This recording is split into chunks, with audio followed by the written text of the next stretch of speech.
Okay, ITS 210 Network Operating System students, hello. I'm going to kind of give you just a brief lecture today and really hit on some of the points that we didn't get to cover in our last lecture out of Lesson 5 of your textbook, Connecting to a Network.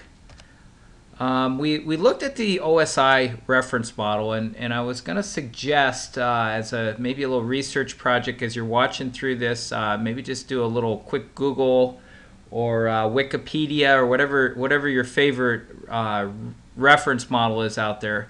And we've been talking a lot, especially in this textbook, about the OSI model, and that's classic network theory that's been around since I was a young guy.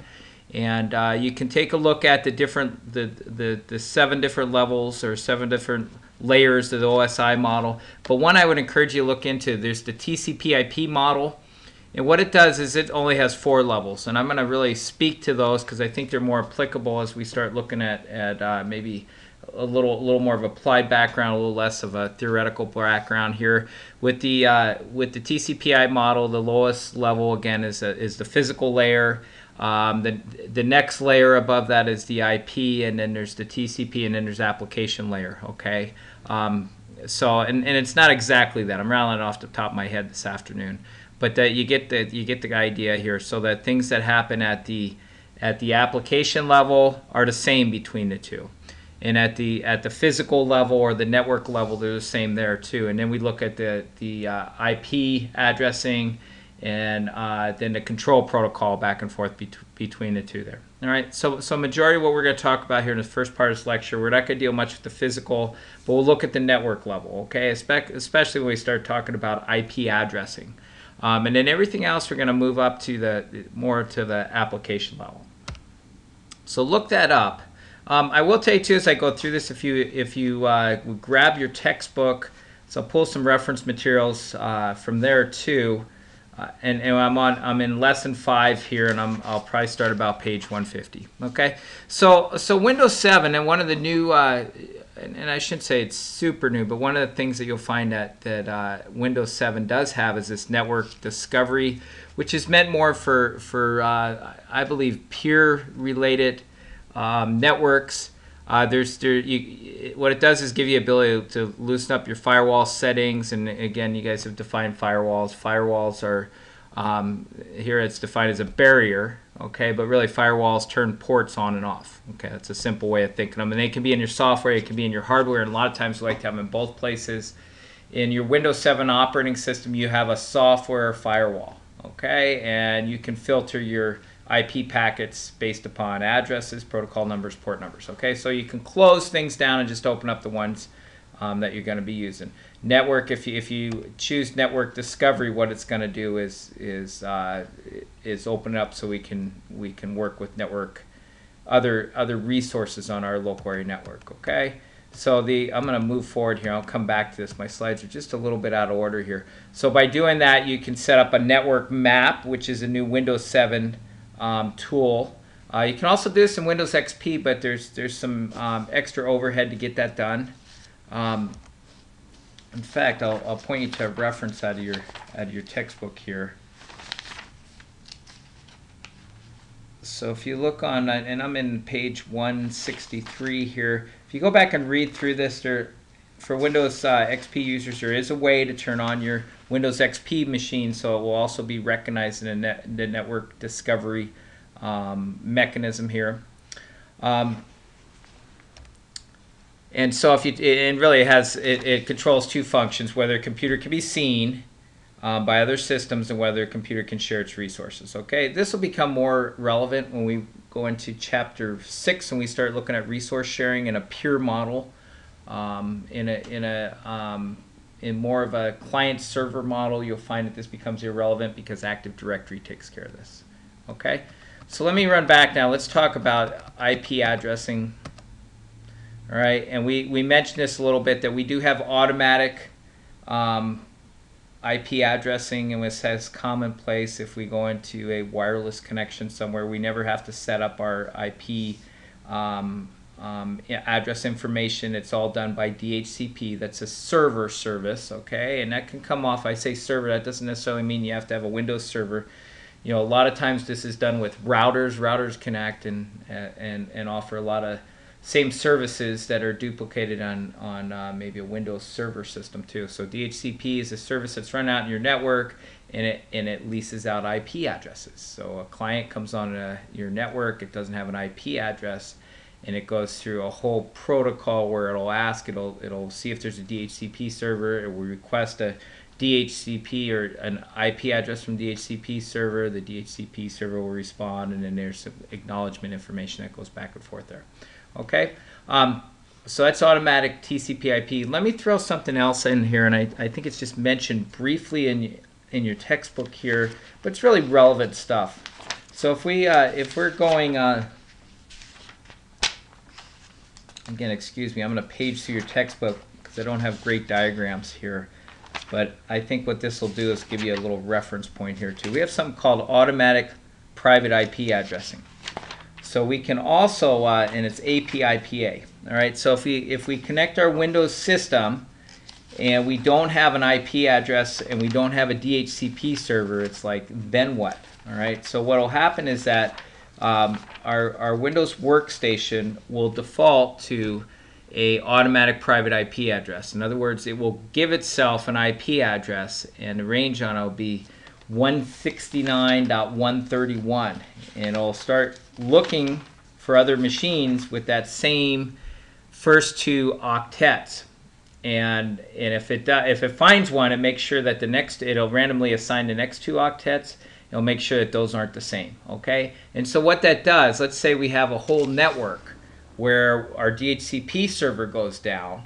It provides the opportunity for all the nodes out there to give themselves automatic addresses, and so they can at least have connectivity with one another. Okay, and that's known as automatic private IP addressing, and you'll find that on all Windows workstations, and this will date back to legacy systems such as Windows 95. It's also, I always use this as a troubleshooting tool. If I find that I do an IP config, I go out to the command prompt and I look to see what my IP address is. If I see it in that 169, it's 169.254. If I see it in that block, then I know my DHCP server is down too. Okay, so I can't find a reference in your text right now, but maybe we'll point it out when we get back in the classroom. All right. Manual TCP/IP configuration, we talked about this, where we manually entered an IP address and a subnet mask, and in most cases a gateway too. Okay, because we need our gateway. Remember, we drew a big diagram on the board that shows our exit point where packets go that aren't destined for the local network. So when we want to go out on the internet, that's our gateway. Okay, and that's typically out on our router. All right. So IP addressing, again, we have 4 octets. I say 4 numbers between 0 and 255, and we have a subnet mask. All right, so let's talk about the subnet mask here a little bit. And here, I just found this reference here on page 151 and 152. On page 152, if you take a look at the bottom of the page here, and there's not much information written on this, but there's a little bulleted item that says automatic private IP addressing. When a Windows 7 computer with no IP address starts and it can't locate a DHCP server, it'll automatically configure itself with an IP address. Okay, that's what that means over there. All right, so for a lot of years here, where we had lots of IP addresses, we had something known as classless. Okay, and that means that versus classful.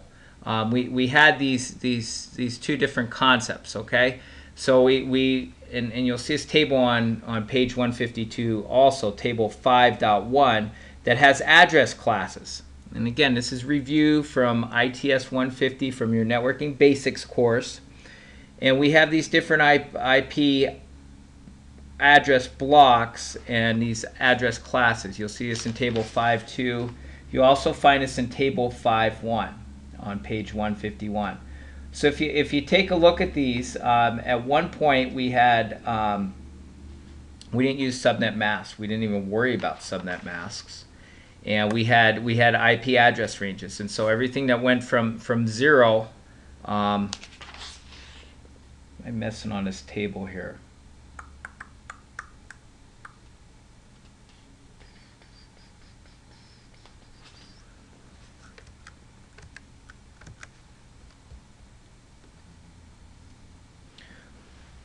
So anyways, you get back to table 5.1, we'll look at these classless addresses, or classful addresses, excuse me. And the first octet on these runs from, if it's a class A, it runs from 0 to 1, actually 126.254.254. And I'm looking at the first byte value. This is the third row on that table 5. Okay, that's a class A address. Class B address, that first byte, that first octet goes from 128 to 191. And in a class C, it goes from 192 to 223. Okay, so we didn't worry about subnet masks, and this really compounded the problem of running IP addresses. All right, or running out of IP addresses, excuse me. So these were classless or classful IP addresses, and we came up with this idea recently, and this is why we're not running out of IP addresses, and it's called CIDR, or classless interdomain routing. And with classless interdomain routing, we don't worry about the class A, class B, class C. What we do is we use the subnet mask. All right, and that's the way we've been able to preserve IP addresses. So even if we have a address block that maybe the first byte value starts with maybe 10.10, some along those lines, we can use a subnet mask and maybe only use 32 or 31 IP addresses instead of, if it's a classful address, you have to waste 16 million. Okay, so that's classless interdomain routing, and it's why we haven't run out of IP addresses. If I flip over to page 152, we have public IP addresses and we have private IP addresses. Most of our networks internally are running on private IP addresses. So some examples here at the University of Montana, we use the 10, the class A 10.xxx IP address block. That's a private range that we use here.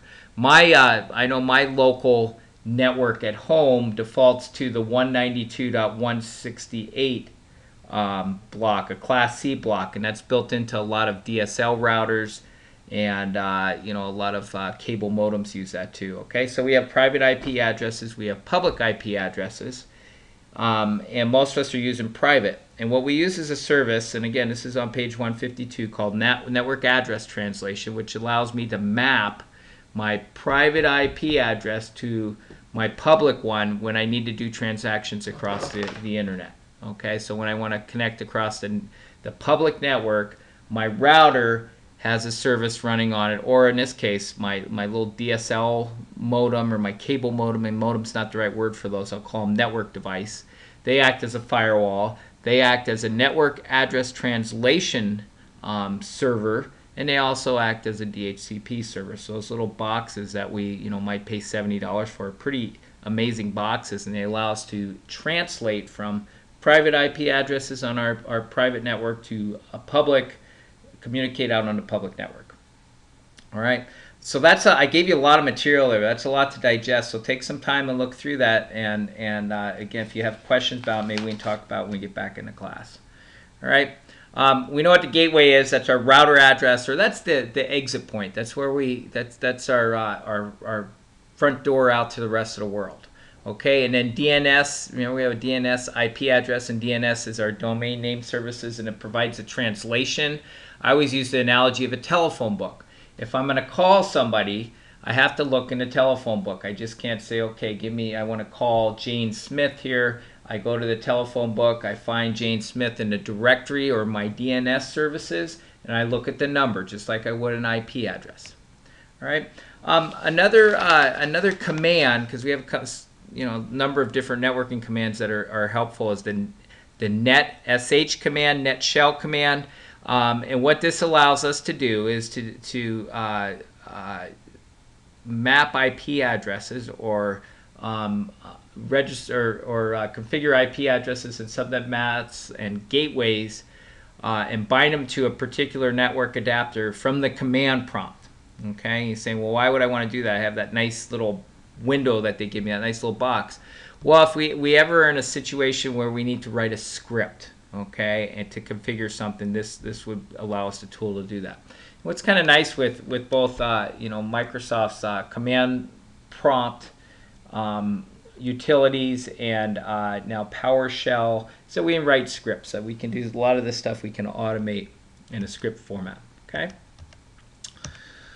All right, we got lots of diagnostic utilities, and if you think about these, and we talked about some of these last week, some of these different command utilities, but for as far as diagnostics, think of that OSI model anytime things aren't working right on your network, and we always start with layer 1, which is the physical layer, and we have broken or detached cable connections, and I think we've all seen this on maybe our own systems. Even in XP you saw this same service that you'll see like a little red X over top if we have a detached cable or some kind of cabling problems.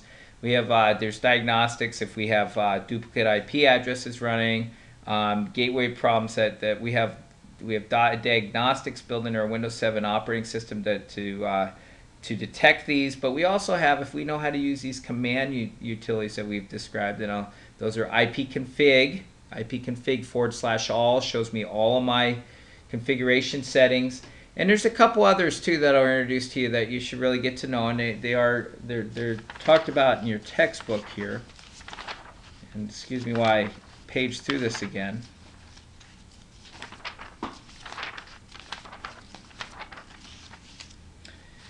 But if you look on page 175, the dialog starts there with ipconfig. But if we need to, there's an ipconfig/all, there's ipconfig/release and renew, allows us to actually give our IP address back to the DHCP server. That's what we do when we release it. And then renew allows us to get a new IP address. So sometimes in the configuration or troubleshooting process, that's a helpful utility to know. We also know that we can ping other nodes out on our network, and by using the ping utility, we can see if, for instance, our gateway is up and running. Okay, and there's some other ones that I think you've seen before, and I encourage you. I think you have a little opportunity to play with these. NSLookup allows us to really check to see if our DNS service is working. It's like looking something up in a telephone book.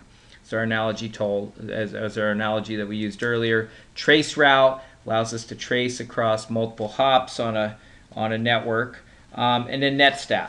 Okay, and Netstat allows us to configure information about other active connections that are coming into our system here. Okay, so you guys you'll get some time, I think, to play with that in your labs too. Okay, and so there are the different TCP/IP tools, and then I'll also throw in the other one is Netshell or NetSH. Okay, so you need to know how to use these. You need to memorize them if you haven't memorized them. And then in labs, get out and play with them, or play with them on your local machine. Do an NSLookup. Do an NSLookup for a site you regularly use out on the internet. See if that service works. Ping another machine. The best way to learn these is to go ahead and experiment with those. Okay. So here's an example. Here's the ipconfig all release and renew. Here's where we're pinging another system, and we can ping by IP address, or else we can also ping by DNS. I can ping www.google.com, or I can ping by host name or computer name.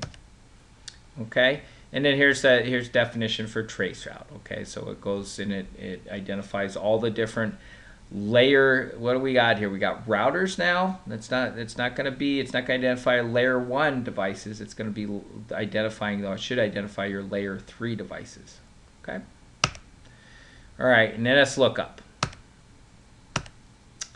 Okay, so I hope that I'm using that as a kind of a summary. You guys need to read lesson 5 here. It's a fun pack lesson.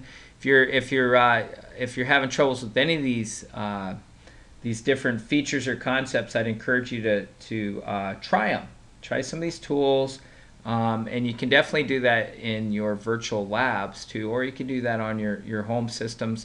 Recognize that networking has been pretty consistent, hasn't changed. There's a few new twists in Windows 7 that we found, but really hasn't changed in a lot of years with Microsoft systems. And really these are concepts that propagate across all operating systems.